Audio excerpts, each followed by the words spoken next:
শুধু লঙ্কা আর রসুন থাকলেই কিন্তু এই রেসিপিটা হয়ে যাবে। রসুন লঙ্কা তো কমন একটা জিনিস, এটা সবার বাড়িতেই কম বেশি থাকে। আমি করছি রসুন চচ্চড়ি, আবার তোমরা এটাকে রসুন তেলেও বলতে পারো। সব ভাত এটা দিয়ে খাওয়া হয়ে যাবে, কথা দিলাম, আর কিচ্ছু লাগবে না। এখানে দেখো আমি কয়েক কোয়া রসুন ছাড়িয়ে নিয়েছি। এখানে আমি ওই একটা গোটা রসুন নিয়ে নিয়েছি। তোমরা যে যেরকম খাবে সেরকম অনুযায়ী রসুনটা নেবে। লঙ্কাও তাই, এটার মধ্যে একটুখানি লঙ্কাটা বেশি দিচ্ছি, একটু ঝাল ঝাল হলে খেতে বেশি ভালো লাগে। এবার একটা মিক্সিং বাটি নিয়ে নিলাম। লঙ্কা আর রসুনটাকে একবার মাত্র একটু ঘুরিয়ে নেব, হালকা করে, তাও খুব কিন্তু বেশিক্ষণ না। তোমরা যদি মনে করো যে এটা মিক্সিতে করবে না, শিলে করবে, তাহলে শিলে কিন্তু হালকা থেতো করে নিয়ে করতে পারো, সেটাও কিন্তু খুব ভালো লাগে খেতে। কারণ মিক্সিতে যদি একটু বেশি ঘুরে যায় তাহলে কিন্তু এটা পেস্ট মতন হয়ে যাবে, আর খেতে কিন্তু একদমই ভালো লাগবে না। এদিকে দেখো আমি কিন্তু একবার একটুখানি মাত্র ঘুরিয়েছি, তাতেই কতটা পেস্ট মতন হয়ে গেছে। তো এর থেকে যদি আর একটু বেশি ঘুরে যায় আর পেস্ট হয়ে যায় তাহলে কিন্তু একদম ভালো লাগবে না। এরকম কিন্তু থাকতেই হবে, না হলে কিন্তু একদমই ভালো লাগবে না। বারবার বলছি এই কথাটা।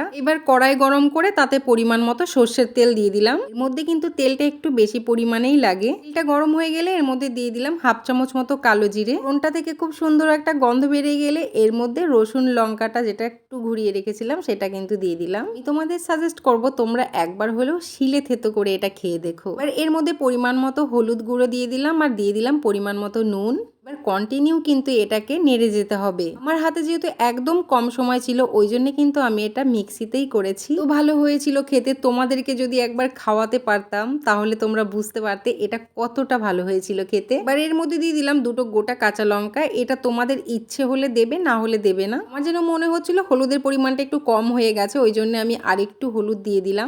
এর মধ্যে কিন্তু আর কিচ্ছু দেওয়ার নেই। এবার শুধু কন্টিনিউ খুন্তি দিয়ে নেড়ে যেতে হবে। নাড়াটা কিন্তু বন্ধ দিলে হবে না, তাহলে কিন্তু এটা একটু ভাজা ভাজা হয়ে যাবে আর খেতে কিন্তু একদম ভালো লাগবে না। রসুন লঙ্কা দেওয়ার পরে হলুদ নুন দিয়েই কিন্তু এটাকে 3 থেকে 4 মিনিট মতন একটুখানি নাড়াচাড়া করেই নামিয়ে দিতে হবে। আমার কিন্তু রেডি হয়ে গেছে রসুন চচ্চড়ি বা রসুন তেলে, যেটা বলবে। কেমন ফুটছে দেখো, ওইভাবেই কিন্তু গরম গরম নামিয়ে দিতে হবে আর গরম গরম ভাতের সাথে এটাকে খেয়ে নিতে হবে। এই যে ভালো হয় খেতে, আর এত কম সময়ের মধ্যে এটা হয়ে যায়। মাত্র 5 মিনিট লাগে। শুধু রসুন ছাড়াতে যেটুকুনি সময় লাগে এইটুকুনি সময়ই এক্সট্রা, তাছাড়া কিন্তু আর একটু এক্সট্রা সময় লাগে না এটা করতে। তো কতটুকু রসুন নিলাম, মানে একটা গোটা রসুন দিয়ে কতটা রসুন চচ্চড়ি হয়ে গেল।